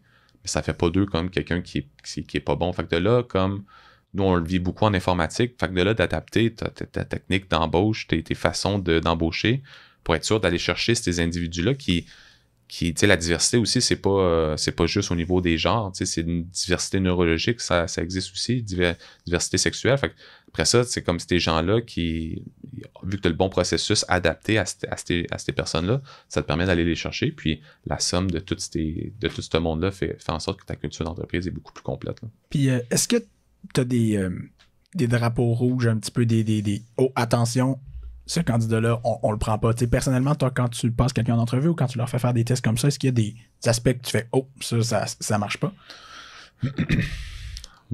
Oui, c'est sûr, j'en ai. Ça dépend tout le temps des postes, là, je te dirais.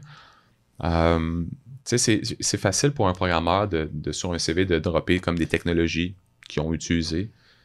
React, j'ai fait ils peuvent dropper des frameworks, des langages comme ça. Je te dis, cette personne a beaucoup d'expérience, mais quand tu grattes, tu passes en entrevue, tu te rends compte qu'elle a fait peut-être un projet d'école en ça, puis c'est à peu près ça. Fait à un certain moment, on y allait très gut feeling, puis on s'est mis à être vraiment plus rigoureux sur les tests techniques. Puis les tests techniques, ils permettent vraiment de mieux filtrer, je dirais, la personne. Elle connaît-tu vraiment ça en quelque sorte? Es-tu capable de penser? T'sais, nous, c'est comme programmeur, même au marketing, c'est plus c'est pas de savoir, es-tu capable comme écris-moi une ligne de code, tu vas-tu la souvenir par cœur? Non, parle-nous de comment tu le ferais, t'sais. C'est quoi c'est quelle approche? C'est quoi faudrait que tu check pour faire ça? Au marketing, communication, là, ils vont faire dans le processus d'entrevue, ils vont comme faire une session de brainstorm sur comment, par exemple, structurer une communication pour annoncer un nouveau module. Fait que tu sais, c'est comme un work session qu'ils font ensemble pour voir, est-ce que c'est une personne qui est le fun avec qui collaborer, puis deux, comment qu'elle pense, tu sais, comment sa pensée fonctionne pour créer des nouveaux concepts. Fait que on a à chaque étape, on a fait des apprentissages. Oui, des fois, on a embauché des personnes que c'était pas finalement, ce qu'elle dégageait en entrevue dans les débuts, ben finalement, rendu en poste, on avait beau essayer ça n'a pas fonctionné. T'sais. Fait à chaque étape comme ça te lève des nouveaux red flags, puis c'est des apprentissages que tu mets dans ton bagage de gestionnaire, mais il n'y a pas de. Ça vient avec l'expérience, je dirais. Là. C'est pas quelque chose qui est facile, mais. Encore, nous, on est chanceux, on reçoit des CV. Il y en a des fois qui n'ont pas le luxe, là, ils font juste pour recevoir pas de lead. Fait que le rapport de force est vraiment rendu différent aujourd'hui dans le monde des RH. Là. Fait que nous, on est chanceux, puis en même temps, on est reconnaissant du fait d'avoir investi autant dans la marque employeur, puis de faire rayonner notre marque en quelque sorte, ce qui fait que les RH n'embauchent pas 100 personnes par année, mais même en embauchant 10-15 personnes par année, on n'a pas de souci. Moi, j'aimerais savoir aussi, on parle un peu plus côté technique pour une entrevue, mais au niveau, je pense que c'est au début de la question, on parlait de le mindset, right? Donc, au niveau humain, si on dit que deux personnes ont, par exemple, les mêmes capacités techniques adéquates pour la job, qu'est-ce qui, au niveau humain, va convaincre que ça, c'est votre genre de personne? Ça, c'est la personne avec le bon point de vue mental, c'est la personne que vous voulez évoluer avec. Ouais. Souvent, les choix, les choix vont tourner beaucoup autour des valeurs d'entreprise. On a 4 valeurs chez nous. Puis, une des valeurs, par exemple, c'est no bullshit, mot pour mot. Puis, tu le vois quand tu parles avec quelqu'un. Est-ce que cette personne-là elle t'envoie-tu un signal que comme elle pète plus haut que le trou, puis où elle dit un peu n'importe quoi. Fait que tu sais, c'est est-ce que cette personne joue en équipe, c'est une autre valeur? Est-ce que cette personne-là te donne l'impression dans les work sessions que tu as faites en entrevue avec ou par ses expériences passées que c'est quelqu'un qui va jouer en équipe, qui va être là pour son collègue ou qui va juste tout le temps parler au je, puis jamais comme prendre le blanc en équipe ou whatever. Donc, tu sais, ça repose souvent sur est-ce que cette personne-là va être alignée avec nos valeurs, puis est-ce qu'elle va les respecter, est-ce qu'elle va les élever en quelque sorte. Je dirais que c'est là-dessus qu'on se base le choix final. Puis après ça, c'est sûr que à compétence égale, après ça, tu regardes un peu où ce que t'as des faiblesses dans ton staff. Tu sais, comme nous, en toute honnêteté, les femmes sont sous-représentées chez Agendrix. D'une part, on a quasiment la moitié de l'équipe qui est en ingénierie, qui est en informatique. T'as environ 1 à 3 filles par cohorte en informatique. En partant, on part avec une grosse prise, là, qui est comme la moitié de notre équipe, c'est l'informatique. Mais à compétence égale aujourd'hui, je dirais, faut que tu pondères la diversité des genres, entre autres, que nous, en ce moment, on est sous... que je trouve qu'on n'est pas suffisamment comme équilibré, va apporter à l'équipe. Tu sais, le meilleur exemple de ça, c'est dans le passé, on avait des départements qui c'était juste des gars, puis à l'arrivée de la première femme, ça a changé la vibe complètement. Tu sais, c'est pour le mieux. Tu sais, au début, tu avais une culture très quasiment à chambre d'hockey, là, tu sais, ça se fait des calls, puis tu sais, puis quand il est arrivé, là, le professionnalisme, tu sais, il y a plein de choses qui ont évolué, puis les femmes, ça travaille différemment, ça a des soft skills qui sont différents, puis des fois, c'est sous-estimé à quel point une femme, par exemple, au vente, va vendre différemment, mais va vendre aussi bien, sinon mieux que ben des hommes. Ça va amener Là, je veux faire un parallèle à la vie. Moi, j'adore ça, faire des parallèles, parce que j'ai l'impression, moi, quand tu parlais, tu sais, on trouve quelqu'un qui a nos valeurs. J'ai l'impression, je sais pas, qu'on choisit un peu les gens qui nous entourent dans la vie, ses amis, les gens avec qui on se tient. J'ai l'impression que c'est un peu ça aussi. Tu sais, parce que tu choisis du monde qui te ressemble, tu choisis du monde avec qui tu vas évoluer, et ça commence par connaître tes valeurs. Puis des fois, il y a je sais, moi, en tout cas, qu'il y a des amitiés que j'ai pas entretenues dans ma vie parce que je sentais que cette personne-là, ne répondait plus à ce critère-là un petit peu. Pour moi, une des grandes valeurs, c'est d'évoluer, justement. Est-ce qu'on peut apprendre ensemble? Est-ce qu'on peut vivre une douleur ensemble? Et je sais qu'il y a beaucoup de personnes, j'ai l'impression, ça ne m'apporte plus rien, ça. Fait que j'ai l'impression que c'est un peu le processus, il se ressemble beaucoup au niveau personnel dans notre vie et au niveau d'une entreprise avec une belle culture d'entreprise, justement. Clairement. Ça, je suis totalement d'accord. Puis, tu sais, parlant de valeurs, justement, là, tu sais, une des valeurs, c'est un petit peu, du moins que j'ai, c'est un peu la rigueur au travail. Tu sais, dans le fond, quand on se lance dans un projet, quand on se lance dans quelque chose, tu sais, l'art de se concentrer à une tâche en particulier, c'est quelque chose qui est bien. Puis, je suppose que dans le domaine de l'informatique, plus que n'importe quel autre domaine, j'imagine que quand vous avez, par exemple, un code d'affaires, quand vous avez une programmation à monter, vous devez vous concentrer à cette tâche-là parce que, comme tu as dit tantôt, il y a une ligne qui est pas la bonne, puis ça tout explose, là, si on veut. Là. Est-ce que tu as des trucs ou comment est-ce que tu fais pour te concentrer aussi intensément sur une tâche à la fois, vivre le moment présent un petit peu? Là? Ouais. Quand les compagnies grossissent, c'est facile à être tout le temps en meeting. OK. Fait que nous, on a une culture qui est très... on fait des rencontres, on fait des meetings, mais on en fait beaucoup moins, je pense, que beaucoup d'autres entreprises. On a une culture très asynchrone, donc on va partager beaucoup de vidéos préenregistrées à l'équipe. On va partager beaucoup d'écrits. On aime mieux écrire que des fois que faire un meeting, parce que quand tu écris, tu clarifies ta pensée en même temps. Tu fais juste penser à... Puis c'est Amazon, eux autres, c'est souvent comme ça. Ils commencent un meeting, puis tout le monde est en silence, puis il lit comme une page ou deux. C'est quoi le contenu du meeting? Tout le monde est en silence, tout le monde lit le two-pager. Puis après ça, il start le meeting sur une même base. Puis le temps que la personne a écrit cette page-là, elle a sûrement effacé des phrases, retravaillé, parce que, tu sais, en même temps, ça clarifie tes idées.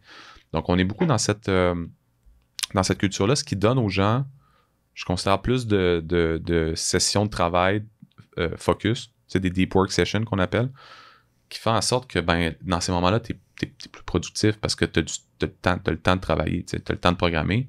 Si t'es juste tout le temps en meeting ou en session de X, Y, Z, ça demande, c'est que tu manques de temps pour mettre tes écouteurs, mettre les trucs à Do Not Disturb, puis juste programmer. Les gens attendent rien d'autre de toi que de programmer tes trucs. Puis, on s'adapte. À un moment donné, par exemple, encore une fois, dans le développement produit, on se retrouvait avant à avoir... Il y a souvent des fois un bug important qui arrive en production sur notre application. Donc là, à un certain moment, le monde à service à la clientèle, dans un channel de communication, on utilise Slack à l'interne, il écrit un message, il dit « Hey, il y a un problème là, est-ce que quelqu'un peut m'aider? » Puis là, tous les développeurs arrêtaient ce qu'ils faisaient puis regardaient comme, le service client est tellement essentiel chez nous puis prioritaire qu'ils droppaient tout puis ils regardaient tout ça, puis là, ils aidaient tout. Mais là, à un moment donné, on a vu un gros manque d'efficacité puis de productivité parce que tout le monde droppait un peu ce qu'il faisait pour... Là, on a mis en place, par exemple, des tours de garde qu'on appelle, qui n'est pas un concept révolutionnaire, mais qu'en bout de ligne, on a des tours de garde de développeurs qui sont attitrés à être comme l'espèce de personne ressource pour aider nos gens au service à la clientèle pour les problèmes un petit peu plus obscurs. Un petit peu plus que des fois, il faut que tu ailles fouiller dans le code pour savoir comment ça fonctionne puis pourquoi il pourrait avoir peut-être un problème là. Puis l'app est tellement rendue grosse que des fois, c'est même pas un bug, c'est juste, hey, comment ça marche ça déjà? Puis il y a quasiment juste un programmeur qui peut aller fouiller dans le code, voir c'est quoi que la condition fait. Puis là, on a mis des tours de garde, fait que ce qui fait en sorte que les gens sont plus comme, quand ce channel-là fait ding, tu sais, en quelque sorte, ils vont pas tout concentrer leur attention là-dessus. Fait que tu sais, c'est d'évoluer la pratique comme ça pour être sûr que les personnes aient le temps nécessaire pour penser. Puis je pense que c'est souvent ça qui manque en entreprise, c'est que les gens, des fois, sont tellement juste meeting back-to-back, ils n'ont plus le temps de penser. J'ai l'impression, avec ta question, tu sais, le fait de se concentrer sur le moment présent et de se centrer sur ce qu'on fait, vraiment pas être distrait, ça devient difficile aujourd'hui. Parce que, tu sais, aujourd'hui, on a tellement de distractions qui existent. On peut avoir 1000 affaires en même temps qui jouent dans notre tête. Ça peut être très difficile de se recentrer et être comme, OK, là, je fais ça, je me concentre là-dessus. Même si c'est pas une tâche de travail, tu sais, même si on veut, par exemple, là, je veux me concentrer, je veux regarder un film avec ma famille ou quelque chose, ça peut être tellement difficile aujourd'hui. Comment est-ce qu'on fait face à ça aujourd'hui? Comment est-ce qu'on arrive à se recentrer sur ce qu'on fait et à se un peu décrocher de tout le bruit qui nous entoure? Écoute, je sais pas si je suis la bonne personne pour vous aider là-dedans, dans le sens que genre, moi-même, par mon poste aujourd'hui comme PDG, je suis un peu souvent... Aujourd'hui, moi, j'ai fallu que je fasse un peu la paix j'ai beaucoup moins de sessions de deep work parce qu'on attend de moi plus de comme être la personne ressource pour des problématiques ou des trucs très comme ponctuels, si on veut. Mais en même temps, des fois, j'ai pas le choix de quand même aussi mettre mes écouteurs puis travailler sur un plan stratégique, travailler sur une vision long terme, travailler sur un module que je veux crafter pour dire, hey, voici ma vision de comme tel nouveau produit que j'aimerais qu'on développe. Fait que honnêtement, c'est un défi. C'est un défi pour tout le monde. C'est un défi pour moi. Je pense que des fois, les gens ont de la misère aussi, d'un point de vue très, très tactique. Ils sont notifiés de partout, tu sais. De pas avoir peur de mettre à off les notifications, de se mettre en Do Not Disturb, puis de dire, hey, les courriels, là, même si, genre, à la fin de l'après-midi, je suis pas inbox zero, là, j'ai une vingtaine de courriels, ben, c'est bien correct aussi, là, dans le sens que des fois, les gens, le courriel rentre, puis ils veulent tout de suite le rentrer, mais des fois, ça l'effet néfaste de jamais un moment où ce que tu tombes dans ta zone, puis comme programmeur, je programme plus vraiment aujourd'hui, mais comme programmeur, quand tu rentres dans ta zone, puis t'es focus, le gain de productivité que t'as versus quand t'es juste entre deux tâches à comme un peu être sur deux chaises, c'est incroyable à quel point la productivité, c'est pas la même. Fait que je pense que les gens, il faut juste qu'ils s'accordent plus de ces temps-là, qu'ils n'aient pas peur de mettre à off les notifications, que même des fois, une réponse peut attendre. Même, on est dans une culture beaucoup d'instantané. Ouais. Fait que ce qui fait en sorte que même des fois, tu sais, Slack, même si t'es offline, là, le boss va pas penser nécessairement que tu travailles pas, là. C'est juste si t'as besoin des fois d'être offline pour être capable de faire tes trucs, mets-toi offline, là, tu sais. Je pense que c'est de développer ses propres trucs. Moi, des fois, l'erreur que je fais, c'est que je me lève pas assez souvent de regarder au loin. C'est des trucs niaiseux, là, mais de juste structurer ton approche. Tu fais 1 heure de travail, par exemple, puis après ça, tu te lèves, tu t'étires, tu regardes au loin parce que tu étais full focus sur ton ordinateur. C'est de bâtir cette hygiène-là de travail qui fait en sorte que je pense que tu es capable de rester concentré plus longtemps. Nous, on a acheté des chaises à comme 1500$, là, des Herman Miller, super confortables. pour nous, c'était comme un investissement. Les gens passent la majorité de leur temps assis, standing desk, fait qu'après ça, ils peuvent travailler aussi, prendre un meeting debout. Fait que je pense que c'est doter aussi des outils et du matériel pour être capable de faire la meilleure job possible. Qu'est-ce qu'ils ont de plus, ces chaises-là, à 1500$? Ils sont vraiment confortables. Ok, ils sont confortables. Ils sont vraiment confortables. Non, mais tu sais, tu t'assois là-dessus puis tu comprends pas. C'est là. un nuage. Ouais, c'est ça. Puis ça fait une bonne différence. Là. Les problèmes de posture, ça va pas tout régler ton problème de posture, mais tu mets les chances de ton côté. Puis nous, à un moment donné, c'était juste une réflexion de dire partir un employé chez nous, OK, on y achète un MacBook Pro comme vraiment haut de gamme, là, mais c'est genre 5000$ peut-être.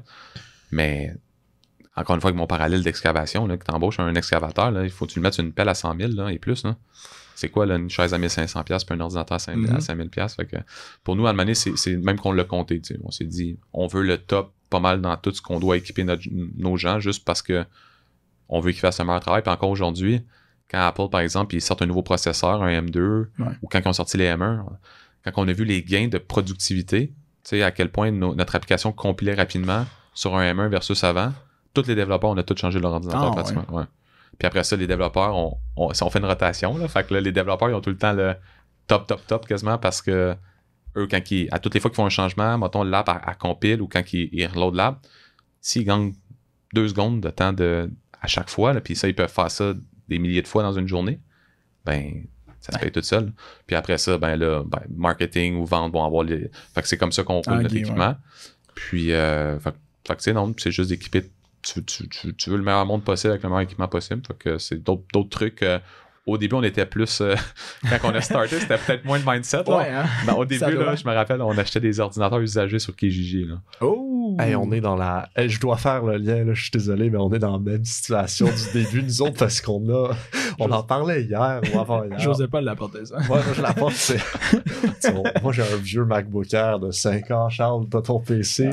On figure out des logiciels de montage différents, mais parce qu'on on n'a pas de stockage, on est comme, hey, il va falloir s'acheter des MacBook Pro un jour. Mais... Ouais, ou un ordi plus puissant, je sais pas. On est dans les débuts, mais là, on va un jour s'en venir au fait d'acheter le MacBook Pro et la belle chaise. Là, j'ai la belle histoire de juste acheter tout le temps top of the line, là, mais ça l'a parti scrappy pas mal, là. Puis on achetait des trucs usagés, puis là, on a amené un papier, là, juste pour la comptabilité, de dire, hey, peux-tu me signer ça, là, c'est juste parce que je vais le mettre dans ma comptabilité à dépenses, puis là, ça me prend juste une preuve que j'ai fait l'acquisition. Ouais. Tu sais, c'était... ça nous encourage, ça. Oui. Ouais. Non, c'est vraiment bon. Puis tu sais, j'ai oublié la question. Ben, moi, je pourrais en partir un autre. Ça, c'est un truc, je pense, que vous avez parlé avec Anthony Saint-Cyr. Et je sais pas si ça va te dire quelque chose, mais je vais essayer parce que j'ai trouvé ça... Je sais que c'était quelque chose comme...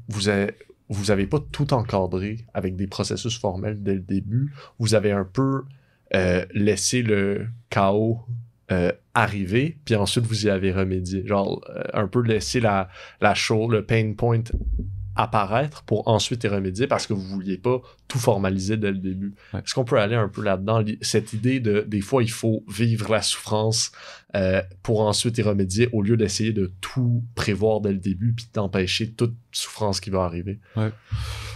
Ouais, ben, écoute, tu l'as super bien vulgarisé pour vrai, mais c'est un peu le mindset de encore une fois, de très pragmatique de programmeur, là, de dire souvent il y a des workarounds, là, quand on utilise un logiciel, je peux pas le faire, mais je peux faire telle façon. Ouais. Puis nous, c'est un peu de même qu'on a bâti aussi l'entreprise, de dire que comme parce que on a la chance, nous, de pouvoir automatiser beaucoup de choses du fait que la moitié de notre équipe, c'est des programmeurs, puis on pourrait vite tomber dans le facile de dire on va essayer tout le temps, tout optimiser, automatiser. Mais à un moment donné, c'est parce que quand tu fais ça, tu fais pas autre chose, puis à un moment donné, c'est des coûts d'opportunité. Ouais. Puis des fois, les entreprises aussi, ils partent à mon avis, dans un mindset d'écrire une politique pour tout le temps. Là. Ils sont tout le temps dans créer une politique. Puis à un moment donné, il y en a tellement que les employés sont juste overloadés, puis c'est comme s'il n'y en avait plus en bout de ligne. Ouais. Puis c'est difficile de régler quelque chose, tu sais, juste à la base de tout dans la vie. C'est dur de régler quelque chose quand que t'as pas vécu la problématique. Puis en affaires, c'est dur de essayer de solutionner quelque chose si tu l'as pas vécu toi-même ou si t'es pas entouré de gens qui l'ont vécu. Puis nous, c'est un petit peu comme ça, c'est le même mindset à l'interne, c'est de dire, vivons la problématique. Par exemple, l'équipe de vente, là, si dans le CRM, s'il faut qu'elle fasse plus de tâches manuelles au début, le temps qu'on fasse comme des ventes jusqu'à temps que tu aies le beau problème de dire hey, j'ai trop de ventes, on perd du temps. Le but, c'est de bâtir ce muscle-là, de comme les identifier à un certain moment où le point de bascule, t'es comme OK. Là, ça devient trop. Là, on règle la chose. C'est ça. Mais si on l'avait des fois over-optimise trop tôt, tu te retrouves des fois à optimiser des affaires qu'en bout de ligne, le processus peut-être n'existera même plus dans 3-4 mois, parce que finalement, ça, on va le faire différemment ou on le fera plus comme ça. Puis, une start-up, une scale-up, peu importe, si t'es tellement tout le temps en mode expérimentation, essayer des nouveaux trucs, que si tu essaies tout le temps d'optimiser ou essaies d'écrire une politique à chaque affaire, day one, ça se peut que ça n'existe même plus dans 1 ou 2 mois, parce que comme j'ai dit tantôt, la vitesse, c'est la clé, tu sais. Puis de partir des affaires vite, puis de tuer les affaires vite, c'est important. Fait que souvent, c'est un peu ça le problème, c'est que des fois, si tu essaies de mettre tes processus trop tôt, très rigides, tu laisses pas non plus la créativité à l'interne d'émerger, puis de trouver des solutions un petit peu plus élégantes ou un petit peu plus créatives pour arriver à tes fins. Puis, tu sais, le meilleur exemple de ça, c'était quand Airbnb a commencé, c'était eux-mêmes qui mettaient les appartements sur sa plateforme, puis l'équipe, les founders allaient prendre les photos des blocs eux-mêmes. Puis ça fait aucun sens. Ouais. Là, puis le processus est ultra lean, et ultra déficient. Puis ils perdaient, tu sais, mais en même temps, s'ils voulaient comprendre un peu toute la nuance de comment l'automatiser, comment le faire, les angles de photos qu'ils vendent, après ça, quand vient le temps de coacher le monde, quand vient le temps d'avoir des photographes, ben, tu as de la matière à leur dire parce que tu l'as vécu, t'as laissé un peu le pain émerger pour dire OK, c'est comme ça qu'on doit le solutionner. Puis je pense que c'est une règle qu'on a appliquée en affaires puis qu'à l'interne aussi on applique. C'est sûr que personne n'aime le chaos, là, fait qu'il faut pas que genre tout ça devienne intolérable. C'est ça, tout devienne fou, mais c'est de trouver juste le sweet spot, de dire hey, là, c'est vraiment rendu.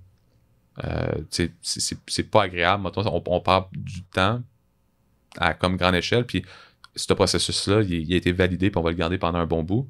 Est-ce qu'on peut le solutionner d'une façon plus intelligente, plus automatisée? Puis c'est un peu ça le mindset. Et puis ça j'ai l'impression, dans la vie de tous les jours, tu sais, quand on a un projet, quand on a une ambition qui paraît quand même difficile, j'ai l'impression que c'est un piège facile à tomber de toujours être comme OK, mais il y a telle chose qui pourrait pas marcher, qu'est-ce que je peux faire? Et que au final, on finit par pas se lancer parce qu'on a trouvé trop de problèmes à solutionner, alors qu'en réalité, comme tu le dis, des fois quand tu te lances, il y a un truc qui va même pas être un problème, ou il y a quelque chose qui va pas réellement être comme tu l'as imaginé, donc mieux vaut se lancer à un certain moment, tu sais, trouver le sweet spot de là c'est le temps de prendre le risque, là c'est le temps de se lancer pour ensuite solutionner au fur et à mesure que ça arrive, sinon tu te lances jamais, sinon tu oublies les projets. Tu paralyses, puis tu sais, l'adage qui dit done is better than perfect, là, c'est nous on a appliqué ça day one, puis c'est fou quand tu mets le produit dans les mains de tes utilisateurs, tu peux avoir une vision du produit, mais il va tellement évoluer. Puis quand tu prends le feedback, puis aujourd'hui il n'y a pas une compagnie qui reste en vie si elle n'écoute pas ses utilisateurs, ses clients, c'est 101. Ben, tu vas voir que souvent ta vision va évoluer à vitesse grand V ou de façon peut-être même très différente suite au feedback de tes utilisateurs. Fait que, très itératif, aller mettre une version en ligne rapidement. Nous, ça a toujours été notre principe. OK, on a une vision A, B, C, D, là, mais on est-tu capable de mettre juste A en ligne, avoir une valeur pour le client, aller chercher du feedback, après ça, lancer B, lancer C. Puis c'est un peu, encore une fois, la beauté du modèle SaaS, ça te permet de faire ça, tu sais. C'est pas comme un modèle de consultation parce que, tu sais, quand tu l'envoies au client, puis après ça, tu as terminé ton mandat, tu sais jamais si tu vas avoir ton autre phase de... Là, c'est ton logiciel, c'est toi le client en quelque sorte, c'est toi qui bâtis le logiciel pour tes clients, mais tu es capable de le mettre dans ton roadmap, de dire, hey, en septembre prochain, il faut avoir lancé la version C. C'est toi qui te disciplines à ça. Versus en consultation, des fois, tu sais pas si le client aura plus de budget. Fait que là, faut que tu y vendes tout le package, mais là, tu y vends tout le package. Une fois c'est en ligne, finalement, c'était pas la bonne chose. OK, le consultant est content, il a fait ses honoraires, mais dans l'approche, c'est peut-être pas ce qui était le mieux pour le client. Puis, qu'est-ce qui t'attend? C'est quoi la vision pour les prochaines années pour Agendrix, pour toi? Qu'est-ce que, dans les 5-10 prochaines années, qu'est-ce qui t'attend? Plus de croissance à l'international. Je te dirais que c'est une bonne partie de notre croissance future qui va passer par là. On va bientôt frapper le plateau du 10 millions. Fait que c'est comme comment on passe de 10 à 20, c'est un autre step souvent qui est assez difficile dans la vie d'une entreprise. Puis moi, je pense que ça va passer beaucoup par l'international. Fait que continuer de développer l'Ontario, qu'on a bien entamé cette année, puis de développer aussi la France, la Suisse, la Belgique, que depuis 2-3 ans, on a quand même l'attraction. Donc, dans les prochaines années, avoir peut-être des gens, dès l'année prochaine, à vrai dire, on regarde pour peut-être avoir une équipe de vente, peut-être en Europe, avec des gens du terrain de la région. Un apprentissage qu'on a fait, c'est difficile de vendre à l'international quand tu connais pas toutes la petite nuance de comme, hey, c'était quoi le score du match de soccer la veille, C'est un quand tu commences une petite conversation, le petit small talk comme ça, là, c'est fou que c'est des bons conversation kickers, là, ça débute bien une conversation. Donc, c'est difficile à un certain moment, à Tickle, de réussir à vendre de Sherbrooke, de Québec, de Montréal, quand tu essaies de rentrer à Toronto, BC, France. Donc, c'est de quoi de plus en plus, on remarque comme il va falloir aller vers un modèle un petit peu plus équipe distribuée avec des gens sur les lieux. Fait que ça, c'est quelque chose pour, dans notre croissance, qui va être un défi intéressant. Continuer de faire évoluer le produit de façon horizontale, RH. Donc, on est commencé fort dans la gestion d'horaire, gestion du temps travaillé, communication. Mais là, aujourd'hui, on fait beaucoup plus que ça. On fait de l'accueil intégration, on fait des fiches RH, donc des champs sur mesure pour les employés. On fait de la reconnaissance au travail, on fait des sondages anonymes. Donc, continuer à bâtir cette suite d'outils-là pour devenir un peu vraiment le logiciel fort de nos PME pour tout ce qui est la gestion RH, pour les aider à travailler en rétention puis simplifier leur processus. Puis après ça, évidemment, l'intelligence artificielle, ça bouge tellement vite. En ce moment, on est déjà sur des modules, sur des concepts, comment on intègre l'IA dans Gendrix de façon intéressante pour l'utilisateur. On a un beau use case quand même, puis on a beaucoup de données passées qui peuvent aider les gens comme hey, t'es rendu tu fais ton horaire cette semaine, puis tu te rends compte que tu as des trends des dernières semaines, des trends des données des dernières années, que tu peux après ça comme l'assister dans bâtir un horaire qui va peut-être être plus optimisé, mieux répondre aux besoins des gens. C'est comme on est capable d'intégrer comme tout ce volet-là. Puis aussi, nous, veut pas, il y a beaucoup d'éducation RH à faire, puis avec ChatGPT, c'est quand même cool, tout le volet de tu lui poses des questions, puis il peut te donner un blueprint de comment faire une bonne communication, fait comment on est capable après ça d'intégrer des prompts comme ça pour aider les gens à mieux écrire ou à mieux communiquer à l'aide de l'intelligence artificielle. Fait que c'est tous des trucs qu'on a en vision pour les prochaines années. C'est pas d'amener à Gendrix à 100 millions avec une équipe de 1000 employés. Nous, c'est de continuer de croître à une vitesse qui est le fun, augmenter la profitabilité de la business. Je pense qu'aujourd'hui, c'est valoriser avoir une compagnie, puis nous, on l'a toujours fait comme ça, de créer une compagnie qui brûle pas de l'argent, qui fait des bénéfices, qui a une belle croissance, qui a une saine gestion. Donc, continuer dans ce mindset-là, continuer d'avoir une vie en dehors du travail aussi. Comme entrepreneur, on est rendu avec des enfants, on cherche tout l'équilibre. Fait que la fin de semaine, pour nous, c'est important de pas juste être à l'ordinateur. On va répondre à des courriels ici et là, mais essentiellement, l'ordinateur reste le plus fermé possible aujourd'hui. Donc, de garder cet aspect-là qui est si important pour nous dans nos vies personnelles, de continuer, je te dirais, continuer cette croissance-là en gardant tous ces éléments-là intacts, là, ça va être important. Puis, par rapport à l'avenir en général, est-ce que tu es plutôt une personne qui est optimiste, qui a confiance en l'avenir, ou qui a un peu plus de stress par rapport à ça? Quand tu penses à l'avenir en général, est-ce que c'est quelque chose qui... Parce que je sais que pour beaucoup de personnes aujourd'hui, moi en tout cas, il y a quelques années, j'étais très angoissé par cette idée de l'avenir. Aujourd'hui, ça a flippé un peu, je suis plus optimiste, je pense que ça vient avec les amitiés que je me suis fait, les gens qui m'influencent. Mais je me demandais par rapport à toi, est-ce qu'il y aurait... En affaires, je suis quelqu'un qui planifie souvent plus le worst case. Hein? Ouais. Donc, à une année, ça devient un peu... Hope for the best, plan for the worst. Ouais, c'est le mindset 100% d'Agendrix depuis des années. Donc, je suis tout le temps en mode... je fais le scénario, tu fais ça. Des fois, ça devient un peu omnibulant même dans ta vie personnelle, des fois, ça a des effets de bord un peu, là, de comme... Mais en même temps, je reste quelqu'un d'optimiste en général, là, dans la vie. Mais j'ai toujours le plan B que comme... Si les trucs vont pas comme le plan, c'est quoi le backup? Mais si on parle plus vie en général, je pense qu'il faut être optimiste. Il va y avoir des gros bouleversements dans les prochaines années, là, que ce soit la crise climatique, que ce soit la montée de l'intelligence artificielle. Le marché du travail va bouger beaucoup. À Gendrix, comme entreprise, il va falloir s'adapter beaucoup. La main-d'œuvre se fait de plus en plus rare. Notre modèle d'affaires il est basé sur de la main-d'œuvre essentiellement. Fait qu'il va falloir être capable d'y intégrer plus d'intelligence. Il y a des emplois qui vont changer, qui n'existeront plus. Fait qu'il va y avoir des transformations. Je pense que faut pas se battre contre ces transformations-là. Il faut s'adapter. Il y a des gens qui vont rire des choses, vont dire ça arrivera pas, whatever. Mais des fois, les choses arrivent plus vite qu'on le pense. Je pense que c'est important d'être à l'écoute, d'être aware, puis d'innover aussi. Je pense qu'il y a beaucoup l'innovation, la création de valeur, la technologie va aider beaucoup à régler des enjeux de société, à mon avis. La crise climatique, je pense que les technologies peuvent jouer un rôle pivot dans ça. Mm-hmm. Donc, l'intelligence, en ce moment, il y a un gros trend autour de l'intelligence artificielle. Puis c'est un petit peu galvaudé aussi des fois, là, ça englobe tout en ce moment dans la scène pour les gens peut-être non techniques. Mais si on pense à la technologie au sens large, je pense que ça va faire des grandes choses. Fait que je me montre optimiste, j'ai pas le choix, j'ai décidé d'avoir 2 enfants, fait que ouais. tu veux leur laisser quelque chose de bien pour la suite. Puis j'essaie de leur donner la meilleure éducation, le meilleur setup financier pour qu'après ça, ils puissent savoir qu'ils puissent accomplir ce qu'ils veulent dans la vie en quelque sorte, mais aussi, il n'y a pas juste l'argent dans la vie, il y a tout l'aspect sociétal, l'aspect environnement, comme j'ai dit tantôt. Puis c'est un peu pour ça aussi qu'à Gendrix, on fait des choix de comme investir beaucoup, puis de donner aussi beaucoup de notre temps dans tout ce qui est social. On va s'impliquer beaucoup dans des œuvres locales, que ce soit Centraide, que ce soit la Chaudronnée, Roqueguertin, Partage Saint-François.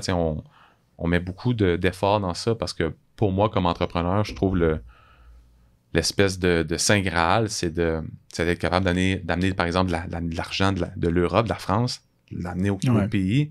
Après ça, cet argent-là, t'en donnes dans des bons salaires au Québec, relativement en Estrie. Mais à ce temps, on est rendu beaucoup plus distribué, fait qu'on est des employés à Montréal. Mais après ça, cet argent-là, tu es capable de l'investir dans ta communauté. Pour moi, cette espèce de full circle-là, pour moi, c'est comme incroyable. Fait que je continue de faire ça, puis c'est ça. Je pense que j'ai la chance d'avoir des partners aussi qui sont vraiment du bon monde. Ouais. Puis je pense que quand t'es du bon monde, qui travaillent ensemble, puis qui ont un purpose, puis qui pensent pas juste à leurs bénéfices personnels, c'est des entreprises qui vont être pérennes, puis qui vont être capables de passer l'épreuve du temps. Puis je pense que aussi les entreprises ont un gros rôle à jouer, parce que c'est pas les gouvernements là, qui vont régler les problèmes importants, là, comme la crise climatique, c'est la société, c'est surtout les entreprises. Fait que si tout le monde y met du sien un petit peu, je pense qu'il faut être optimiste, puis qu'il faut être capable d'entamer une transformation, du moins. En tout cas, c'est vraiment inspirant ce que tu dis là, puis je pense aussi qu'on peut se permettre d'être optimiste pour le futur. Je suis d'accord aussi que les entreprises, c'est par là que le changement va passer, parce que je pense que les entreprises, c'est eux qui sont le plus proches, ou qui ont le potentiel d'être le plus proche de la population, qui, elle, va instaurer le changement. Ouais. Je pense que c'est une belle... Écoute, c'est une magnifique façon de finir. Je sais que Charles, t'aimes bien finir là-dessus, c'est une personne très optimiste par rapport à l'avenir. Donc, écoute, Mathieu, merci d'être venu sur le podcast. T'es une personne inspirante et duquel on peut retenir beaucoup. Donc, merci beaucoup, Mathieu. Merci à vous. Très agréable discussion aujourd'hui, Charles. Moi, j'ai beaucoup aimé. Qu'est-ce que t'en retiens? Le point principal que j'en retiens, je dirais que c'est l'important... En fait, ça revient à la théorie des petits pas. Donc, de mettre beaucoup d'importance sur les singles, si je fais une analogie au baseball, plutôt que les coups de circuit.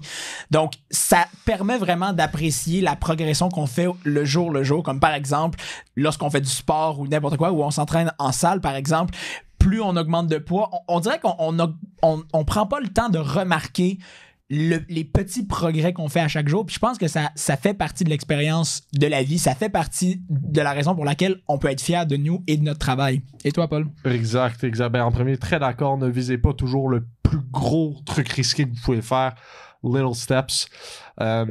moi, ce que j'ai beaucoup aimé, c'est qu'on a parlé du principe de se lancer, de laisser apparaître une souffrance et d'y remédier après, au lieu d'essayer de tout prévoir à l'avance et de prévenir toute souffrance ou problème éventuel. Parce que c'est important, oui, d'avoir un plan quand on se lance en affaires ou dans la vie de tous les jours, en fait.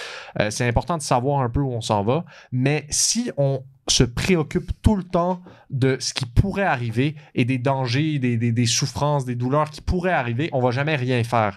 Fait que des fois, il faut tolérer la souffrance et quand elle devient intolérable, là, y remédier et pas avant. Mais vraiment se lancer et ne pas avoir peur de le faire par des problèmes qui pourraient arriver parce que ça se peut que ces problèmes-là qu'on envisage n'en soient même pas. Parce que ça a pris un peu de temps, mais j'étais passionné. Ah oui, non, ça, c'est parfait. C'était mon point fort. Oui, absolument. Puis merci beaucoup aussi d'avoir écouté la discussion avec Mathieu Allaire. Si vous avez des suggestions d'invités, des idées du monde que vous aimeriez à qui on parle, vous pouvez nous écrire au 1001 voix du succès à commercial@gmail.com. C'est pour vous, nos 4 auditeurs. J'espère plus à ce point-ci, mais si vous êtes 4, on vous aime quand même. Bye.